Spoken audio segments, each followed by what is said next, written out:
Hey guys, Nikki Sharp and welcome back to my channel. So today we are going to be talking about something that a lot of people deal with. That is losing a lot of weight and keeping it off. How to get the right mindset, how to lose over 25 pounds and keep it off, and what to do when you just feel like you're kind of failing at this and you lose that motivation, and then from there you end up kind of sabotaging and going back to old habits and putting the weight back on. I want to share some of my biggest tips on not only the mindset, but also some things that you can do to take away the sabotage. First things first, I have to honor you if you are watching this video. You are taking the right step in the right direction. And why is that? That is because when you're in a place that you're frustrated, you want to lose weight, you want to feel better, you're seeking answers and you're doing the research. And so I have to acknowledge you that you are starting off. Now, the only thing about that I want you to be careful of is that there is information overload and not putting things into action, or starting to get all the different information and trying to put them all into action. So we have a tendency that when we learn something, we want to put into action. If we don't see results immediately, we're like,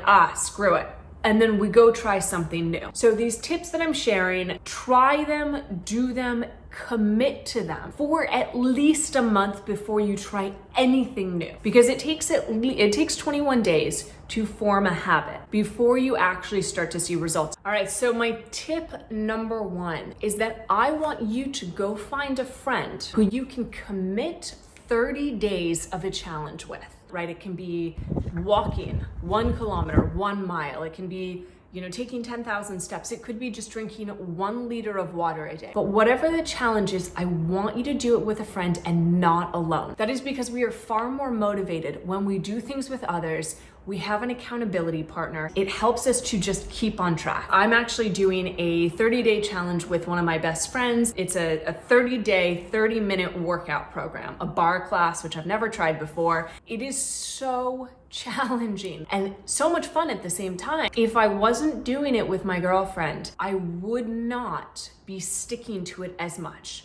I wouldn't have the motivation to continue on days that I'm tired or I'm sore or I'm just not into it. So my tip number one is get an accountability partner, get a buddy. So tip number two is you have to find things that you like to do. And this is especially important when it comes to the mindset, because if you're going to the gym and the gym somewhat terrifies you, or you're trying to get outside and go for a run and you hate running, you're not going to do it. You're going to fall off the wagon very quickly. When you're trying to find the motivation to get into the routine, it's super important that you do things and you find things that you like to do. Think back to when you were a kid, because as adults, we start to say, I don't like doing that. But our bodies are naturally meant to move and to run and play. If there's things that you hate as an adult and you're like, heck to the no, I'm not doing that. What did you enjoy doing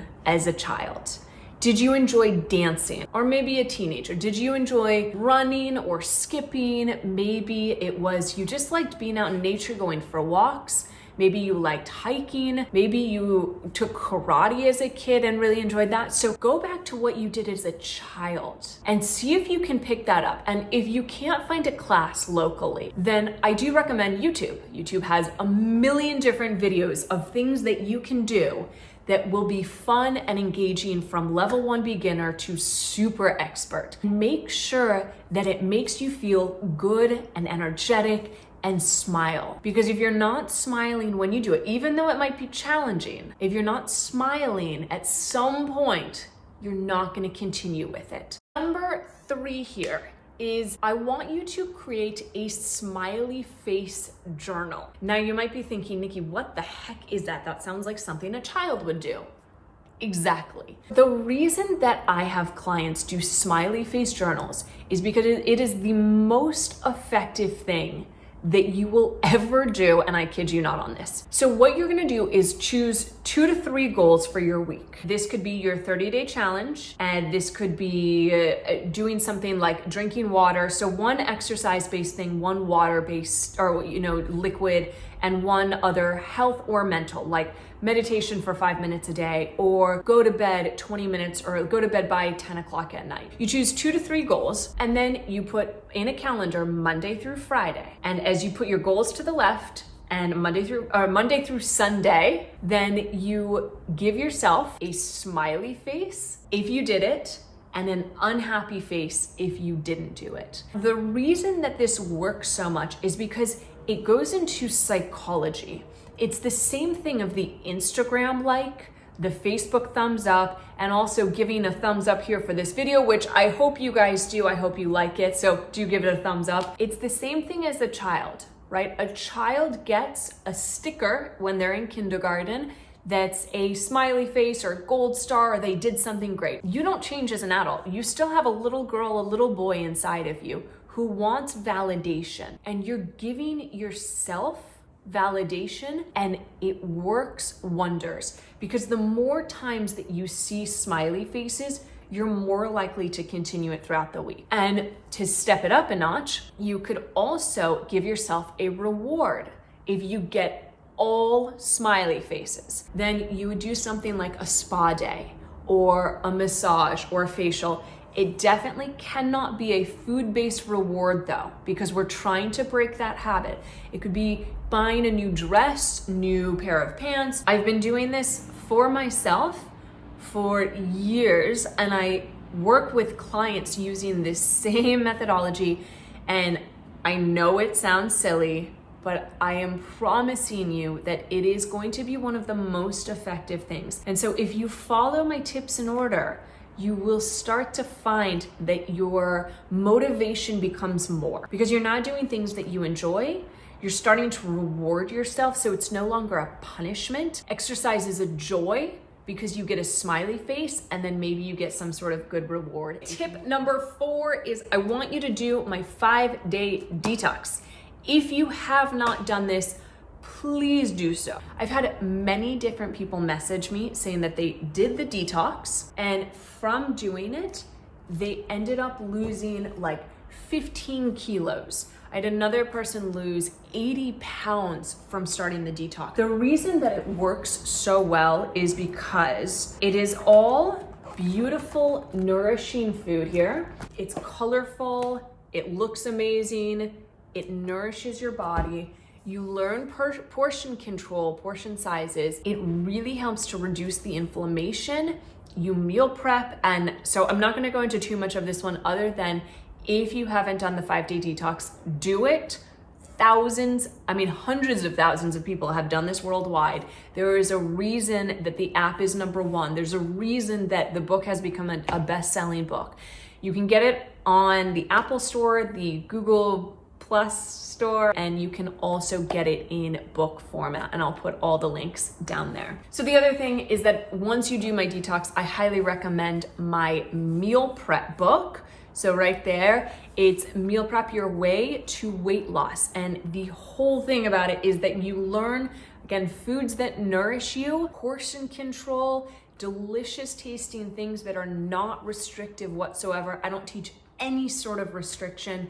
And I know that those 2 books are going to transform your life, but definitely start with the detox.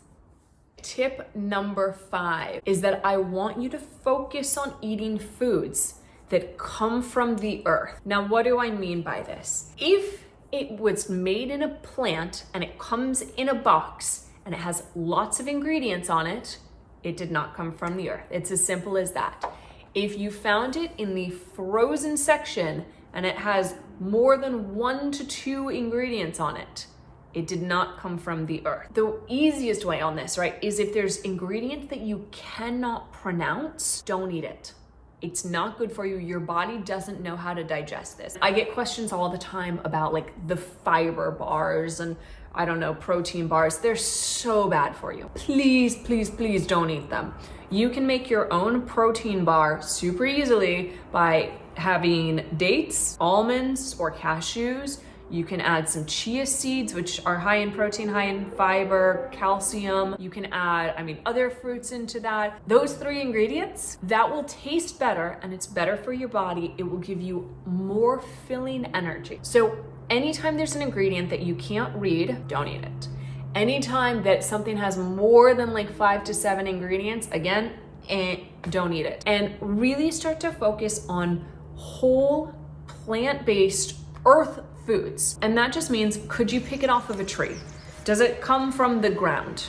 And if the answer is no, try to minimize that. That leads me into tip number 6 though, and I don't want you to be afraid of failing, because we all go up and down, we slip up, we mess up, we get back on track. I get a lot of comments of people saying like, oh, Nikki, you're perfect, and my body changes the same way as the seasons do.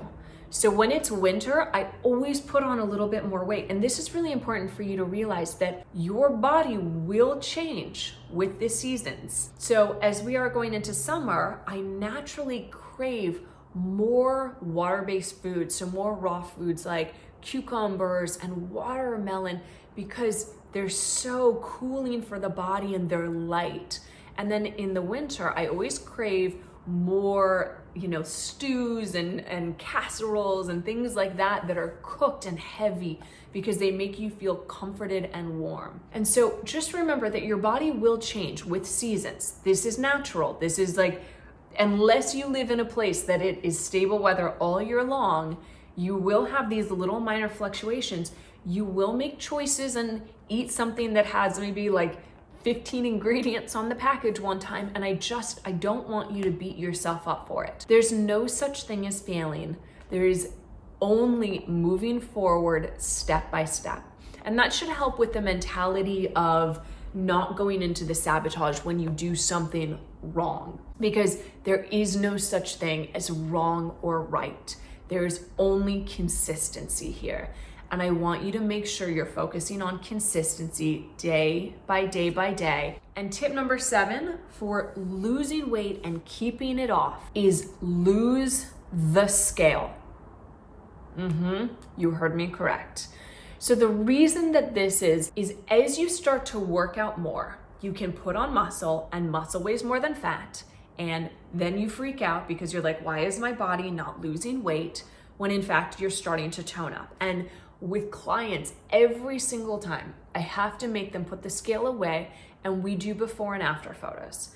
And you're gonna hate your before photo. I know it, I'm sorry, but do it, because you're gonna be grateful when you do. And I'm telling you this for myself, like whenever I do my 5-day detox, I never wanna take that photo. But what happens from it is that as you continue and you just do consistency day by day, you'll start to see your body literally going like this. You'll see your booty lift. It's consistency, but I know this scale is not gonna show me how toned my arms are or how perky my butt is.